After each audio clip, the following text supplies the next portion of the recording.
may be wondering how we're gonna make this pizza without kneading the dough, and it's due to two things: a technique that's called stretch and fold, that's gonna bring a lot of structure into the dough, and just time, using time to our advantage.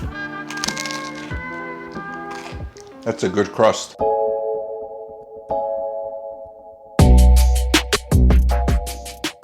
Hello everyone, welcome to my channel. If you're new here, my name is Mina. I'm a culinary school grad and a former professional cook, and we're gonna make pizza today. And I decided to remake the pizza recipe mainly for the reason that I've been seeing a lot of comments on the last pizza video that I made where people are having trouble making the pizza. And I've seen some comments of people who try 2, 3, 4 times and they're not able to get the pizza right. And it's the same thing that I just keep seeing. The dough is too sticky, they're not able to handle it. And looking back on that recipe now, it was a little bit of an advanced recipe, especially the cooking part of it. So I decided to make a no knead recipe, so we don't actually have to knead it on the table at all. We just have to fold it over itself, and that's it. It's really, really easy. So pizza has 4 components. We have the crust, the sauce, the cheese, and the toppings.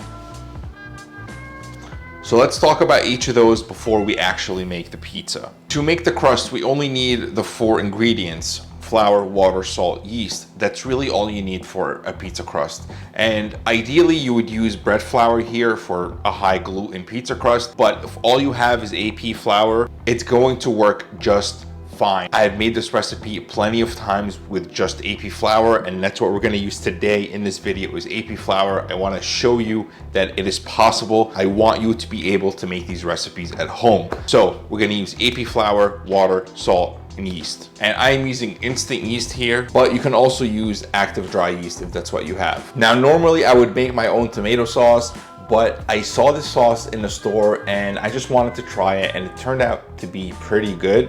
So that's what I'm gonna use here today on the pizza, but use whatever sauce that you want. And if you want my sauce recipe, it's in the last pizza video. Go check it out, I'll link it over there. Or you can just buy a jar of tomato sauce. It's completely up to you. Mine has only 45 calories per half a cup, so just try to find one in that range, you'll be just fine. Next thing is the cheese. So I am using part skim mozzarella. You can use fat-free cheese if you're really low on calories and you really want to cut down on them. And if you want a better way to melt fat-free cheese, go watch the last video that I did. It's going to show you how to use sodium citrate to melt your cheese really, really well on the pizza, because as we all know, fat-free cheese doesn't exactly melt like regular pizza, and this is really going to help it to melt like regular cheese. I explained all that in the last video, so go watch that if you want to use fat-free cheese. But in this recipe, I am using part skim cheese because I feel like that's the middle ground. I don't want to use fat-free cheese here. I just would rather use part skim, and I think the macros and the calories for this are pretty good given that it's a pizza. It's just a regular pizza. Last thing is the toppings. I'm going with turkey pepperoni and jalapeños. Pepperoni and jalapeños are one of my favorite combination on pizza, and I'm not gonna use regular pepperoni. Obviously, you know, the calories and the protein in it, so we're gonna use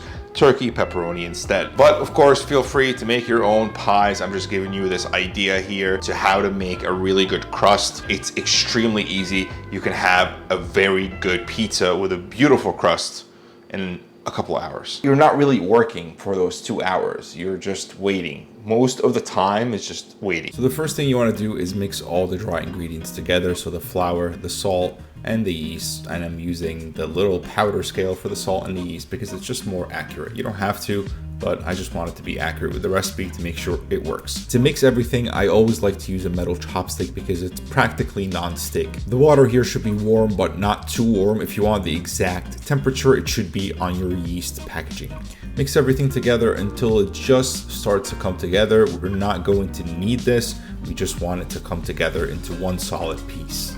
Then cover it and let it sit for half an hour. So we're not going to knead the dough. We're going to do what's called a stretch and fold. It's a technique that's used in bread making a lot, especially in big loaves. And to make this process easier, rub your hand with some non-stick spray.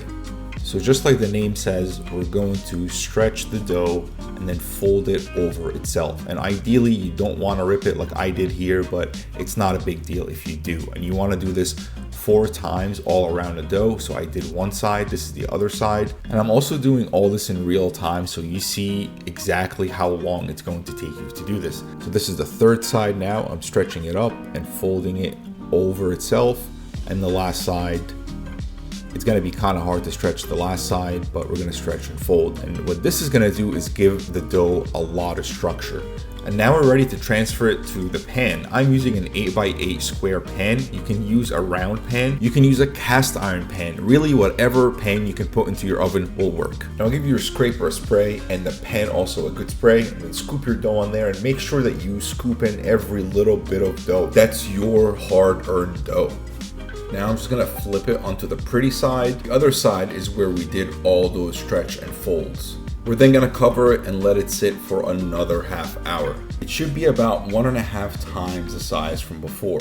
Now it's time to shape the dough. So get yourself a little bit of non-stick spray and just spread the dough out in whatever the pan that you're using.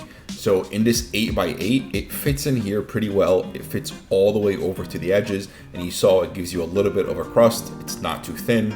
It's pretty good. If you want a thicker crust, you can always scale the recipe up.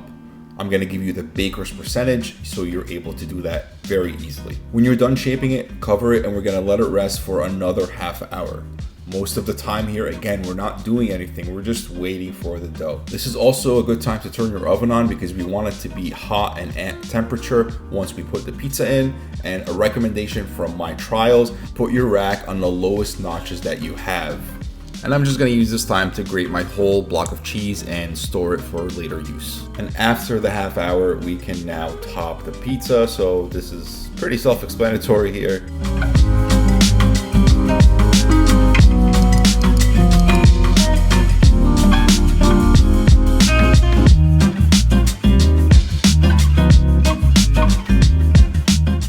It's gonna cook for 15 minutes on the rack and then for 5 minutes directly on the oven floor. That's what's gonna give us that crispy crust. I really wanted to show you the crust here without flipping the pizza over, so I tilted the camera up to show you the whole crust, and as you can see, it's all nice and crispy, and that's really because we cook it on the bottom of the oven. It makes a huge difference. Here I wanted to show you the bubbles in the dough and the crust and how the bottom is nice and crispy. It doesn't flop. You can hold it, you can turn it upside down, and it holds its shape. One of the most important parts of a pizza is the crust. You saw what the dough looks like. We got some bubbles in there and the bottom is nice and brown, and that's because really we cooked it on the bottom for those last 5 minutes. That really does a lot. That's a good crust. And you don't even have to do much. The only thing that you have to do is just fold it over itself and just wait. Not floppy, it holds itself up. The thing with turkey pepperoni is, if you think about it, you start to notice that it's turkey or there's something wrong with the pepperoni. And I think that's only because it's not as greasy. I'm a big fan of the jalapeno and the pepperoni on there. And this dough doesn't use any weird ingredients. This whole recipe doesn't really use any weird or strange ingredients. These are all ingredients that you either have at home already or you can very easily get from the grocery store. And it's one of these foods that you don't have to convince yourself it tastes good, because it just tastes good. It's just normal food. The whole pizza has 700 calories with 49 grams of protein. Keep in mind, I used skim cheese. So if you want to cut back on the cheese, or if you want to use fat-free cheese and melt it with the sodium citrate like I showed you in the last video, and that's why I did the last video, because I knew I was going to make a pizza video and I want you to have that option of melting fat-free cheese in a better way, so you have a better result rather than just rubber that doesn't really melt the way that you want on cheese. It would be a way to lower the calories through the cheese, but I don't recommend lowering the calories anymore through the crust, because that's one of the beautiful things about this crust. It's a little bit thick, and honestly, I think it's worth every calorie. Again, this is 700 calories with almost 50 grams of protein for just a regular pizza. Like, that's pretty good for me. I think that's really, really good. And I really hope this was an easier way to make the pizza rather than the last video. This dough is a high hydration dough as well. It is a wet dough. But the reason that it's easier here to work with is that we're not really kneading it and we're using pan. And we're just folding it over once on itself, and that's gonna create structure in the dough. And just wait and let time do its thing. So go out there, go make some pizza, and tag me on Instagram with all the different pizzas that you make. Make all kinds of pizzas, all kinds of different toppings. As always, let me know in the comments what you wanna see for next upcoming videos, and I'll see you in the next video.